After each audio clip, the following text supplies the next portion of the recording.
Alright, so in this video, I'm going to do a fade with the Asta fast feeds that I recently reviewed. Go check that video out. My model today is my boy Brian Swain, who also has a YouTube channel. He helps me out with nutrition things. You know, barbers, we got to stay healthy. I'm kind of like on a fasting diet that he put together for me. He helped me out with. So shout out to Brian Swain. So like always, you can follow along with the guards. I'll put captions on what guards I'm using, and hopefully you guys learn a whole lot. Make sure you subscribe for weekly videos, share, comment, all that good stuff. You already know how much I appreciate it, guys. Let's go ahead and get started. Alright, my boy Brian looking crazy. Looking like he ain't been to the shop in a year. He usually comes to get a cut every week. So these are the tools that we're using. You can find also those in the description box. We're going to go ahead and start balding Brian out with the outliner blade on my ANDIS clipper. You guys can see how I'm kind of sloping it in the back just to make the blend, give more space for blending, especially with the longer hair on top. We'll follow that up with the ANDIS Pro Shaver just to get a really close, tight razor skin, you know, closeness. Now we have the Asta's fast feeds. They're all the way open. We're gonna start our next guideline, going up about an inch. You need that space, guys. I tell you this all the time. You need that space to give you a nice transition. If you don't go up high enough with these guidelines, your blend is gonna look super compressed. You know what I mean? Like, it's gonna look like a bowl cut pretty much. There's not gonna be any transition. So, and I'll show you guys. You open the lever, you know, every quarter inch that you go up. I would say you probably open the lever 2 to 3 times in order to get a nice blend when you're taking out the first initial guideline.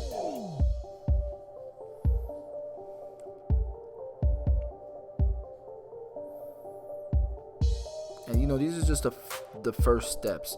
You can follow along with the guards below. Once you're done with the initial steps, now you're just, you know, cleaning things up.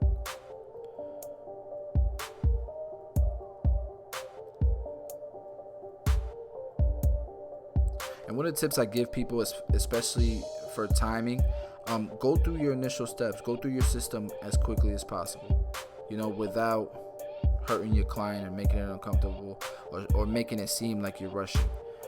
Just go through this part as quick as possible. It doesn't have to be 100% perfect, because when you go back and you detail the cut, that's where you want to spend most of your time. And if you're a barber like that's booked all the time, then you have, let's say, a 45-minute window for haircut and beard. That's what, you know, that's when somebody books that spot, that's how much time it blocks out. Then let's say it takes you 10 minutes to go through your system, 15 minutes through your system. You line up the beard, all that good stuff. You could go back and let's say you get finished with the entire haircut in 35 minutes. Now you still have another 10 minutes to really detail, to style, to leave a lasting impression on your client, making them feel like you went above and beyond those last 10 minutes. You know what I mean?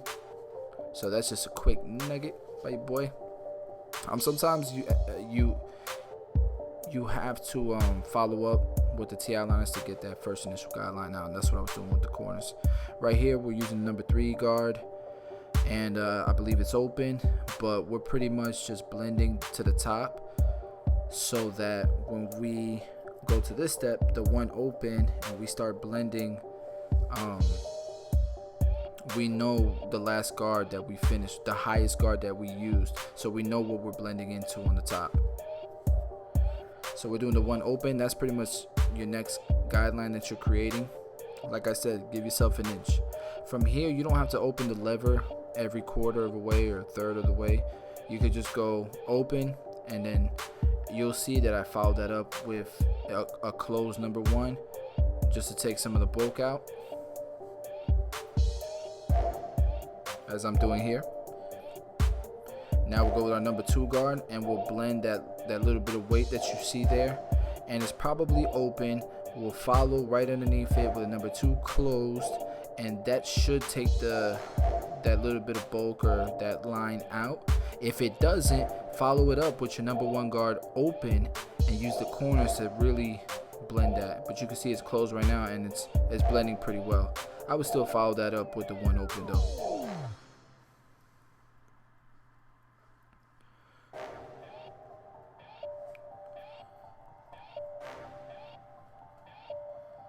So I leave the number 0 guard towards the end because you can see like in the middle of the fade there's still weight as well, and I'll show you what I do with that.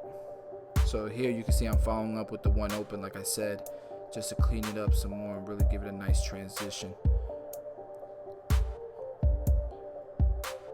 Alright, so here I got the number 0 guard, and this is where the blend comes together. We're kind of meeting it all into the middle. And the reason why I leave the number 0 guard last is because this is where you spread the blend. And you know, right here I took the guard off and I'm cleaning things up. But like, spreading the blend to me is so important.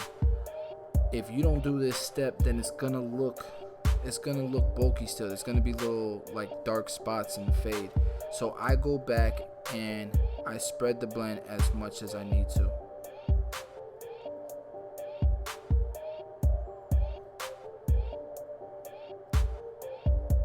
Because every head is different. Like if you just try to give somebody the perfect fade just from your guidelines and from your system, then you might have some clients that it works well on, but it might not work well on another. So by doing the number 0 guard last and cleaning things up and detailing last, you can make sure that it looks good, that the system works for everybody. I hope that makes sense. I might have confused some of you guys, but just subscribe and keep watching the videos, and I promise it'll all come together. You'll understand. Because I think I cover a lot of different topics on different videos. You know, not any one of my videos is gonna be okay. You watch this, now you're gonna learn how to cut hair.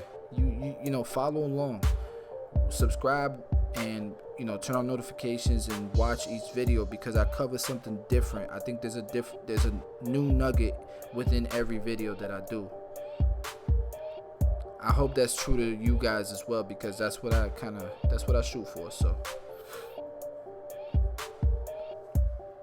here you can see I'm detailing, and this is the part that I tell you that, you know, you spend that extra time. You know, I might even go back after I line him up and I style him and everything, if I got 5 minutes left, and even detail some more. And that's one of the things I like about taking appointments. Like with taking appointments, you don't have to rush anybody because you know the time that you have with them. Now, if they come late or you fall behind, that's a different story. But if you're pretty good with your timing and stuff, like, there are no 15-20 minute haircuts, and therefore you could charge more, and if you're booked, then you're booked. Alright, so now we're gonna cut scissors on the top. He want a little bit off, so usually what I do is you know, the hair usually grows a ½ inch every month, every 2 weeks, yeah, every month. So I'll probably take, you know, a little bit off because he comes every week. So you can see I'm cutting straight down the middle, starting my guideline, and then I'm gonna make my way around the head and use that guideline and follow that guideline. Now that's how I was taught in barber school. I don't really use this when I'm cutting hair in a day-to-day basis, but for the sake of teaching you guys, I figure why not teach y'all the way I was taught. And then later on, you pretty much just do it how you want to, and sometimes I just take that comb and I do scissor over comb through the whole thing, you know. Follow up with some texturizing shears and you good. These are 7-inch shears. I like 7-inch shears. I don't like going any smaller than that. And I'm not cutting it too close towards the ridge, like too short, because I do want a little bit of disconnect. With the way I plan on styling his hair, I do like a little bit of disconnect from the top and the sides. So that's why I'm not like, blending it with the scissors to the ridge. Alright, so now we're lining it up. I usually don't start on the sides when I'm lining up the bottom of the beard, but because you can see the lineup from the last time I did or whatever, I just go ahead and line it up from the sides.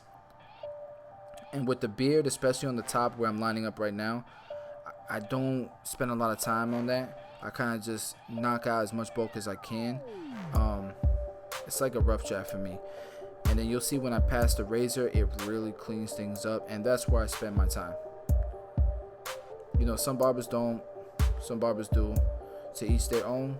Different ways to make a quality cut. So,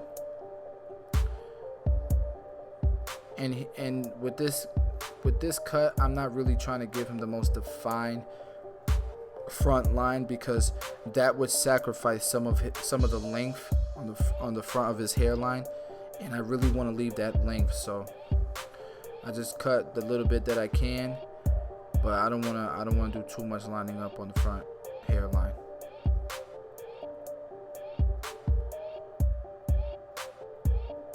So now we're just gonna quickly dry his hair, running my hands through his hair so we can try to dry as much as possible. Shout out to Fade Junkie Ace for shooting this video.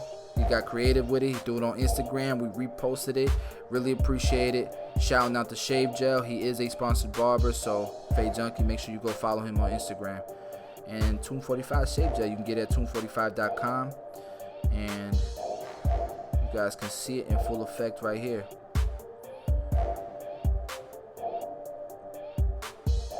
You could pat, like, a lot of people like dry shaving, and for me, dry shaving is cool, for certain people. But if I do dry shave, I'm gonna use the shave gel first so that it's comfortable.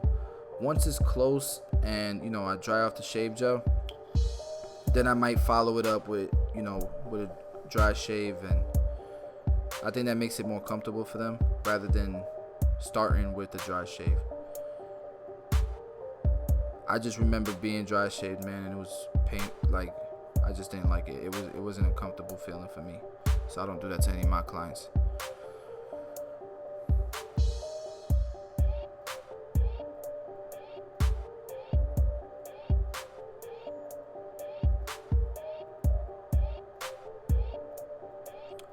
The length on the beard is a 1 open, and for him it's like the perfect length to where it doesn't look as light, the beard.